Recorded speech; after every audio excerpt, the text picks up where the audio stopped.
দর্শক আমন্ত্রণ আজকে চট্টগ্রামের শুরুতে জানিয়ে দেব শিরোনামগুলো। 24 ঘন্টায় 5 শিশুকে ধর্ষণ ও শ্লীলতাহানির অভিযোগ চট্টগ্রামে। সচেতন মহলে উদ্বেগ, তদন্তের পর আইনগত ব্যবস্থার কথা জানিয়েছে পুলিশ। আসামি গ্রেপ্তার হয়েছে, বিচারিক প্রক্রিয়াটা কিন্তু বিজ্ঞ আদালতের বিষয়। নিখোঁজের দুদিন পর অচল লিফটের ভেতরে মিলল ব্যবসায়ীর মরদেহ। হত্যা নাকি দুর্ঘটনা খতিয়ে দেখছে পুলিশ। বন্দরনগরীতে জমে উঠেছে কোরবানির পশুর হাট। বাজার দর যাচাই করছেন ক্রেতারা। নজর কাটছে বড় আর বাহারি নামের গরুগুলো। 10 লাখ টাকা জোড়া সহ দিয়ে নিবে, একটা কষি ছাগল দিবে 10,000 টাকা দাম। গরুর দাম বেশি, তো আরো 2-1 দিন পরে আসলে মানে বাস্তবতা বোঝা যাবে কতটুকু পড়তেছে গরুর দাম। আমাদের গরু অনুযায়ী আমাদের মনে হচ্ছে এগ্রোর গরুগুলো এবার সবচেয়ে বেশি ভালো।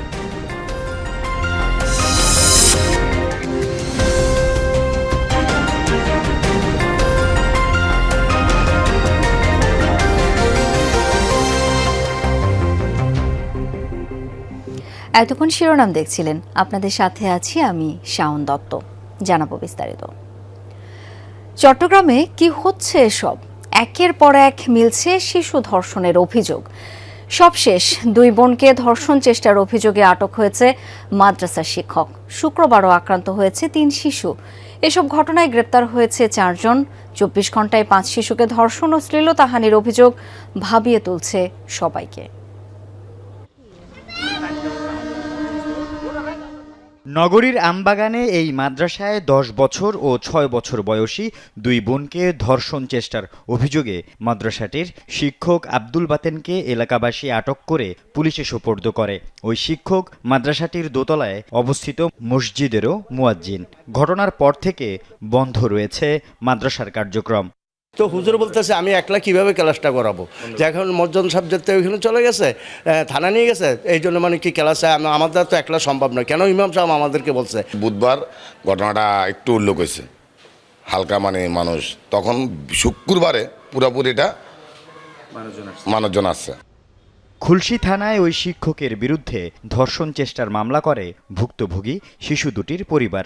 পুলিশ জানায় ঘটনা তদন্ত করে আইনগত ব্যবস্থা নেওয়া হবে। ব্যবস্থা নিয়েছি, আমরা আসামি অ্যারেস্ট করেছি, আদালতে পাঠিয়েছি। আসামি মামলা হয়েছে থানায়। এর আগে শুক্রবার দুপুরে নগরীর বায়েজিদে মোহাম্মদনগরে 5 বছরের এক শিশু কন্যাকে ধর্ষণের অভিযোগে হাসান নামে এক যুবককে গ্রেফতার করে পুলিশ। জনরোষ থেকে ধর্ষণে অভিযুক্তকে বাঁচাতে দৌড়ে ঘটনাস্থল থেকে নিয়ে যেতে দেখা যায় পুলিশকে। শুক্রবার দুপুরে একই সময়ে ডবলমুরিংয়ে হাজীপাড়ায় 7 বছরের শিশু কন্যাকে ধর্ষণের অভিযোগে এক যুবককে গণপিটুনি দেয় জনতা। তাকে ছাড়িয়ে নিতে গেলে পুলিশকে প্রায় 2 ঘন্টা অবরুদ্ধ করে রাখে তারা। অন্যদিকে চান্দগাঁও সিএনবি এলাকায় 4 বছরের শিশু ধর্ষণের অভিযোগে গ্রেফতার হন একজন। সব মিলিয়ে চট্টগ্রামে 24 ঘন্টায় 5 শিশু ধর্ষণ ও শ্লীলতাহানির শিকার হয়েছে। প্রত্যেকটা ক্ষেত্রে কিন্তু পুলিশ আসামি গ্রেপ্তার করেছে, এটাই হচ্ছে আমাদের সাফল্য। এবং প্রত্যেকটা ক্ষেত্রে মামলা হচ্ছে, আসামি গ্রেপ্তার হয়েছে, বিচারিক প্রক্রিয়াটা কিন্তু বিজ্ঞ আদালতের বিষয়। এর আগে বৃহস্পতিবার বাকলিয়ায় 4 বছরের শিশু ধর্ষণের ঘটনায় পুরো এলাকা রণক্ষেত্রে পরিণত হয়। বিকেল 5টা থেকে রাত 2টা পর্যন্ত পুলিশ জনতার দফায় দফায় সংঘর্ষে আহত হয় অর্ধশতাধিক। আল আমিন শিকদার, যমুনা নিউজ, চট্টগ্রাম। নিখোঁজের 2 দিন পর অচল লিফটের ভেতরে মিলেছে এক ব্যবসায়ীর মরদেহ। চট্টগ্রামের পাঠানটুলিতে রহস্যজনক এই ঘটনা ঘিরে সৃষ্টি হয়েছে চাঞ্চল্য। এটি হত্যা নাকি দুর্ঘটনা তা তদন্তে নেমেছে পুলিশ। তবে আলামত দেখে হত্যা বলে সন্দেহ করছে পরিবার ও স্বজনরা। পাঠানটুলি এলাকার খানবাড়িতে এই বহুতল ভবনের লিফটের ভেতর রক্তাক্ত অবস্থায় পড়েছিল মাশফিক মাহমুদ খান নামে এক ব্যবসায়ীর মরদেহ। খবর পেয়ে শনিবার দুপুরে ঘটনাস্থলে গিয়ে উদ্ধার করে পুলিশ। ছুটে আসেন তার পরিবার, স্বজন ও বন্ধুরা। তাদের দাবি, বৃহস্পতিবার রাত থেকে নিখোঁজ ছিলেন মাশফিক। আলামত দেখে তারা মাশফিককে পরিকল্পিতভাবে হত্যা করা হতে পারে বলে অভিযোগ করেন। অনেক খোঁজাখুঁজি চারিদিকে করছি, তো আজকে আমরা থানায় যাব। এই মুহূর্তে আমরা সকালে জানতে পারি লিফটে তার লাশ পাওয়া যায়। তো লিফটের নিচে থাকার পর আমরা তো আসলে দেখে খুব অবাক। তো পরবর্তীতে শুনলাম 10 তলায় যে লিফটটা আছে, লিফটার গেটটা একটু ভাঙা বা খোলা, যে কারণে গত 2 দিন যাবত এই লিফটটা চালু করেনি। যে একটা মানুষ লিফট চলতেছে না, চেক করে তো দেখা উচিত ছিল। 2 দিন ধরে লিফট চালাচ্ছে না, নিশ্চয়ই কোনো বড় ধরনের রহস্য এখানে লুকিয়ে আছে। পুলিশ মরদেহ উদ্ধার করার পর ঘটনাস্থলে আসে সিআইডির ক্রাইম সিন ইউনিট। ঘটনাস্থলের পাশাপাশি বিভিন্ন তথ্য উপাত্ত, প্রমাণাদি ও আলামত সংগ্রহ করেন তারা। ঘটনাটি হত্যা নাকি দুর্ঘটনা তা তদন্তের পরেই নিশ্চিত হওয়া যাবে বলছে পুলিশ। আপনারা এখন প্রাথমিকভাবে দেখে কি মনে হচ্ছে বা কি বুঝতে পারলেন? এখনো ক্লিয়ার বোঝা যাচ্ছে না, আমরা ইনভেস্টিগেশন দিন রাখছি, তদন্ত চলতেছে, দেখা যাক কি হয়। এখনো ক্লিয়ার কিছু বোঝা যাচ্ছে না। তবে পুরো বিষয়টিতে রহস্য সৃষ্টি করেছে বৃহস্পতিবার রাত 2টার ঘটনা। ভবনটিতে বিকট এক শব্দ শুনতে পেলেও প্রায় 36 ঘন্টা চুপ ছিলেন সবাই। কেউ খোঁজ নেননি কোত্থেকে কেন এই শব্দ, যা সন্দেহ তৈরি করেছে সবার মনে। ধূপ করে একটা আওয়াজ আছে, একটা চিৎকারের আওয়াজ শুনছি, এতটুকু। এরপরে আমরা আসলে মনে করি না যে কেউ পড়ে গেছে বা কোনো কিছু, তো অতটুকু জানি। আজকে সকালবেলা অবশ্যই চেক করে দেখে যে ও হারায় গেছে। ময়না তদন্তের জন্য মরদেহ চট্টগ্রাম মেডিকেল কলেজের মর্গে পাঠিয়েছে পুলিশ। আল আমিন শিকদার, যমুনা নিউজ, চট্টগ্রাম। সারা দেশে হাম ও উপসর্গ নিয়ে মৃত্যু আজ 500 ছাড়িয়েছে। হাম পরিস্থিতি নিয়ে আরও জানবো। কক্সবাজার থেকে এখন যুক্ত হচ্ছেন সহকর্মী হেসান আল কুতুবি। হেসান, আজকে নতুন কতজন ভর্তি হলো, সব মিলিয়ে পরিস্থিতি কেমন দেখছেন?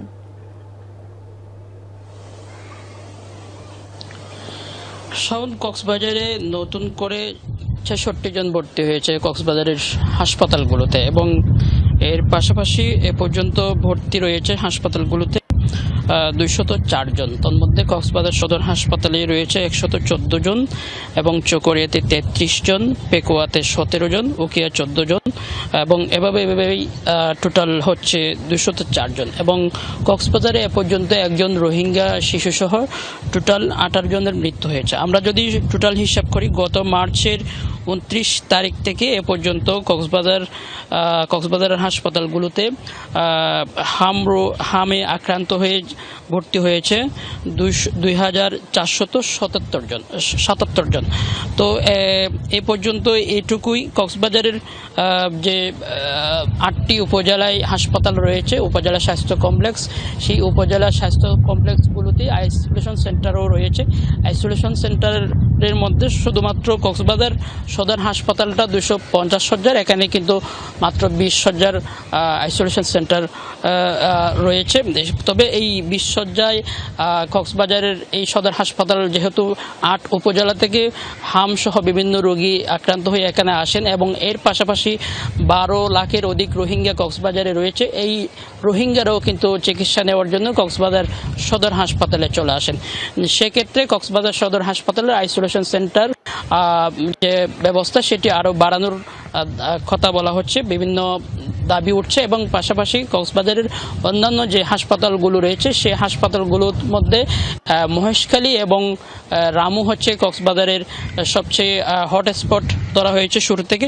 সেজন্য এই এলাকায় যে আইসোলেশন সেন্টার রয়েছে সেখানেও বাড়ানোর দাবি জানানো হয়েছে। এর পাশাপাশি কক্সবাজারের নয় শুধু চিকিৎসকরা যে কথাটি বলছেন, যদি শিশুর জ্বর এবং শরীরে র্যাশ দেখা দেয় তাহলে সাথে সাথেই চিকিৎসকের পরামর্শ নিতে হবে, এবং শিশুর শরীরে র্যাশ দেখা দেওয়ার দিন থেকে 5 দিন পর্যন্ত অন্যদের কাছ থেকে আলাদা রাখতে বলা হয়েছে। এবং এর পাশাপাশি আরও যদি যোগ করি, চিকিৎসকরা বারবার যে পরামর্শ দিচ্ছেন স্বজনদেরকে, তন্মধ্য হচ্ছে হামে আক্রান্ত শিশুর যদি কোনো বিপদচিহ্ন যেমন শ্বাসকষ্ট, বমি এসব দেখা দেয় তাহলে অবশ্যই হাসপাতালে যেতে হয়, এবং চিকিৎসকের শরণাপন্ন হওয়ার জন্য বারবার নির্দেশনা দিয়েছেন, পরামর্শ দিয়েছেন। হেসান, অনেক ধন্যবাদ আপনাকে। কোরবানির ঈদ এগিয়ে আসার সাথে বন্দর নগরীতেও জমতে শুরু করেছে পশুর হাটগুলো। দূর দূরান্ত থেকে প্রতিদিন ট্রাক যোগে হাটগুলোতে পশু নিয়ে আসছেন ব্যাপারীরা। বেড়েছে ক্রেতা সমাগমও, যদিও বেশিরভাগ ক্রেতাই এখন এখনও বাজার পর্যবেক্ষণ ও দরদাম যাচাই করছেন। তবে দাম চড়া বলছেন তারা। এদিকে বাহারি নাম, বর্ণ ও আকার আকৃতিতে ভিন্নধর্মী পশুই হাটগুলোর প্রধান আকর্ষণ। চট্টগ্রামের ফটিকছড়ি থেকে নগরীর নূরনগর হাউজিং পশুর হাটে গোলাপি রঙের মহিষ এনেছেন এই খামারি। 1.5 বছর ধরে লালন পালন করা মহিষের সাথে বেশ সখ্যতা তার। আদর করে ডাকেন নান্টু ও বন্ধু। মহিষ জোড়ার দাম হাঁকছেন 10 লাখ টাকা। এটা হচ্ছে যে আমার নান্টু, এটা হচ্ছে যে আমার বন্ধু। ওখানে বাজারে বিক্রি করতেছি। 10 লাখ টাকা জোড়া সহ দিয়ে নিবে, একটা কষি ছাগল দিবে 10,000 টাকা দাম। ব্যতিক্রমী এসব মহিষ এখন হাটে আকর্ষণের কেন্দ্রবিন্দু। গোলাপি রঙের হওয়ায় ছোট বড় সবার আগ্রহ প্রচুর। দেখতে প্রতিনিয়ত ভিড় জমাচ্ছেন দর্শনার্থীরা। কেউ ছবি তুলছেন, আবার কেউ আসছেন দাম জানতে। মহিষগুলো এখানে দেখা যায় না, এই প্রথম দেখলাম। মাশাআল্লাহ, অনেক সুন্দর লাগতেছে, বাচ্চা দেখে খুশি। দেখতে একটু ভিন্ন রূপ মহিষগুলো, যার কারণে অনেক মানুষ এখানে বেড়ে। এটা আসলে স্বভাবত দেখা যায় না, আমরা কালো মহিষ দেখি, তো পিঙ্ক কালার মহিষ দেখে আমার অনেক ভালো লাগছে। কয়েকদিন পরেই পবিত্র ঈদুল আজহা। এর মধ্যে জমতে শুরু করেছে নগরীর পশুর হাট। ট্রাকে ট্রাকে হাটে পশু আনছেন ব্যাপারীরা। বাজার পরিস্থিতি জানতে আসছেন ক্রেতারা। পরিবার নিয়েও পশু দেখতে আসছেন কেউ কেউ। তবে দাম চড়া বলছেন তারা। মাঠ একদম পরিপূর্ণ কানা, এখানে মানুষজন অনেক আনন্দ উৎফুল্লের সাথে গরু দেখার জন্য আসছে। এবার একটু গরুর দাম বেশি, তো আরো 2-1 দিন পরে আসলে বাস্তবতা বোঝা যাবে কতটুকু পড়তেছে গরুর দাম। এই দামে তো ক্রেতারা কিনতে চাইবে না, মাঝামাঝি করে কিনবে আর কি। বিক্রি হবে, হয়নি হবে। আজকে খরিদার ভালো আসে, আগ্রহ দেখছি ভালো। শুরু থেকে মানুষ একটু কম সম দেখা যাচ্ছে, বা পরে গেলে আরো বাড়বে মানুষ, বা বেচা কিনেও বাড়বে। নগরীর অ্যাগ্রো ও ডেয়ারি ফার্মগুলোতেও বাড়ছে ক্রেতাদের ভিড়। আকৃষ্ট করতে লাইভ ওয়েটে বিক্রি, কোরবানির আগ মুহূর্তে ডেলিভারি নেওয়া সহ নানা সুযোগ সুবিধা দিচ্ছে তারা। এগুলোতে আপনার ফ্রেশ খাবার দাবার তদারকি থাকে একটা, যেটা আমরা চোখের সামনে দেখতে পারতেছি। আমার ভাই এখান থেকে গরু নিছে, আমরাও নিছি। আমাদের গরু অনুযায়ী আমাদের মনে হচ্ছে এগ্রোর গরুগুলো এবার সবচেয়ে বেশি ভালো। মোটামুটি ভালো আছে, কিন্তু গরু সুন্দর দেখতে। গরু দেখে ভালো, পরিবেশ ভালো, গরুটাও কিনা যায়, আবার রাখার একটা ব্যবস্থা আছে এখানে। জোবায়েদ ইবনে শাহাদাত, যমুনা নিউজ, চট্টগ্রাম। চট্টগ্রামের গরুর হাটের আরও খবরাখবর জানাতে আমাদের সঙ্গে এখন যুক্ত হচ্ছেন সহকর্মী জোবায়েদ ইবনে শাহাদাত। জোবায়েদ, পশুর হাটে বেচাকেনা কেমন চলছে, কি বলছেন ক্রেতা বিক্রেতারা, জানাবেন বিস্তারিত। শাওন, জমতে শুরু করেছে চট্টগ্রামের পশুর হাটগুলো এবং গত কয়েকদিন আগে আমরা যে ক্রেতা খরা দেখেছি সেটা অনেকটাই কেটে এসছে এবং নিশ্চয়ই দেখতে পাচ্ছেন যে মানুষজন একেবারে আসছেন বিভিন্ন জায়গা থেকে, তারা আসছেন দূর দূরান্ত থেকে। তারা পছন্দের যে গরুটি সেটি দরদাম করার চেষ্টা করছেন। তবে তাদের একটা অভিযোগ যে দাম এখনো চড়া এবং যে গরুগুলো তারা দেখছেন সেটির যে দামটা হওয়ার কথা তার থেকে তারা আকার এবং যে ওজন ভেদে তারা কিন্তু 10 থেকে 15 এমনকি 25-30 হাজার টাকাও বেশি দাম চাইছেন, এমন অভিযোগ করছেন ক্রেতারা। অন্যদিকে বিক্রেতারা বলছেন যে তাদের যে যাতায়াত খরচ, পরিবহন খরচ, পাশাপাশি খাবারের যে দাম বেড়েছে, সবকিছু মিলে তাদের সেই জায়গা থেকে পুষিয়ে আনতেই এই দামটা তাদের দিতে হচ্ছে এবং তারা তারপরেও চেষ্টা করছেন তাদের যে চাহিদা সেটার সাথে মিলে গেলে তারা গরু ছেড়ে দিচ্ছেন, এমনটা তারা বলছেন। তবে ক্রেতারা এখনো বলছেন যে দামটা হয়তো তারা আরো 2-1 দিন পর ছাড়তে পারেন এবং এই যে দরদামের মধ্যেই চট্টগ্রামের যে গরুর হাটটি সেটি জমে উঠেছে এবং এই হাটটি ছাড়াও অন্যান্য যে হাটগুলো আছে চট্টগ্রামের প্রত্যেকটি হাট, সেগুলো একই চিত্র, আস্তে আস্তে জমতে শুরু করেছে এবং বেচাকেনা হয়তো 2-1 দিনের মধ্যে একেবারে তুমুল যে বেচাকেনা বলা যায় সেটি শুরু হবে। জোবায়েদ, ধন্যবাদ আপনাকে। শিশু রামিসা হত্যার ঘটনার প্রতিবাদ ও দোষীদের দ্রুত বিচারের দাবিতে মানববন্ধন ও প্রতিবাদ মিছিল করেছে রাঙামাটি সরকারি মহিলা কলেজের শিক্ষার্থীরা। সকালে কলেজের প্রধান ফটকের সামনে ঘণ্টাব্যাপী এসব কর্মসূচি হয়। এ সময় কলেজের প্রধান ফটক থেকে প্রতিবাদ মিছিল শুরু হয়, পরে একই স্থানে গিয়ে মানববন্ধন করে শিক্ষার্থীরা। এতে শতাধিক শিক্ষার্থী অংশ নেয়। প্রতিবাদকারীরা বলেন, শিশু রামিসা হত্যাকাণ্ডের মতো নৃশংস ঘটনার পুনরাবৃত্তি রোধে জড়িতদের দ্রুত বিচার নিশ্চিত করতে হবে। অপরাধীদের সর্বোচ্চ শাস্তি দেওয়ার দাবি জানান শিক্ষার্থীরা। সমাজে শিশু ও নারীদের নিরাপত্তা নিশ্চিত না হলে ভবিষ্যৎ প্রজন্ম হুমকির মুখে পড়বে বলেও মন্তব্য করেন তারা। চট্টগ্রামে জেলা ও নগরীর বিভিন্ন স্থানে ঈদুল আজহার জামাত আয়োজনে নেওয়া হচ্ছে প্রস্তুতি।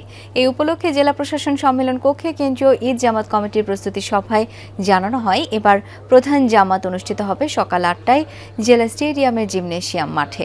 41টি ওয়ার্ডে স্থানীয় কমিটির ব্যবস্থাপনায় হবে 94টি ঈদ জামাত। সভায় জেলা প্রশাসক জাহিদুল ইসলাম মিয়া এবং কমিটির অন্য সদস্যরা উপস্থিত ছিলেন। চট্টগ্রাম ইন্টারন্যাশনাল মেডিকেল কলেজ হাসপাতালের ইন্টার্ন চিকিৎসকের উপর সন্ত্রাসী হামলার প্রতিবাদে মানববন্ধন ও বিক্ষোভ করেছেন ইন্টার্ন চিকিৎসকরা।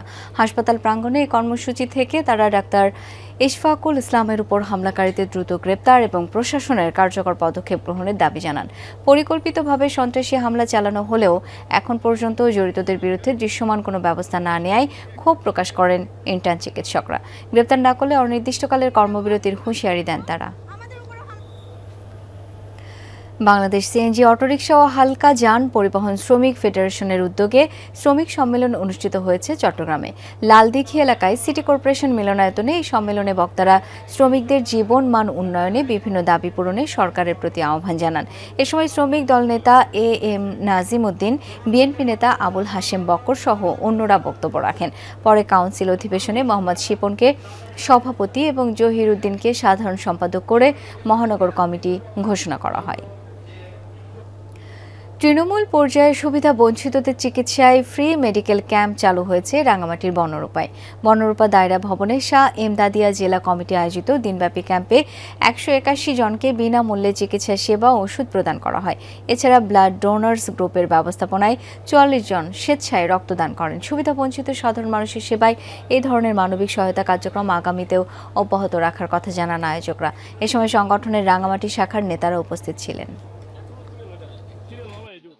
শিশুদের মানসিক বিকাশে সুস্থ সংস্কৃতি চর্চার গুরুত্ব অপরিসীম বলে মন্তব্য করেছেন Chittagong city mayor doctor Shahadat Hossain. Bakulia উচ্চ বিদ্যালয়ে বার্ষিক ক্রীড়া ও সাংস্কৃতিক প্রতিযোগিতার পুরস্কার বিতরণ অনুষ্ঠানে এই মন্তব্য করেন তিনি। প্রাতিষ্ঠানিক জ্ঞান অর্জনের পাশাপাশি খেলাধুলা, শিল্প, সাহিত্য, সংস্কৃতি চর্চা, সামাজিক কর্মকাণ্ডে অংশগ্রহণের আহ্বান জানান মেয়র। অনুষ্ঠানে থানা, মাধ্যমিক শিক্ষা কর্মকর্তা, বিদ্যালয়ের শিক্ষক, শিক্ষার্থী, অভিভাবকরা উপস্থিত ছিলেন। পরে বিজয়ীদের পুরস্কার দেওয়া হয়।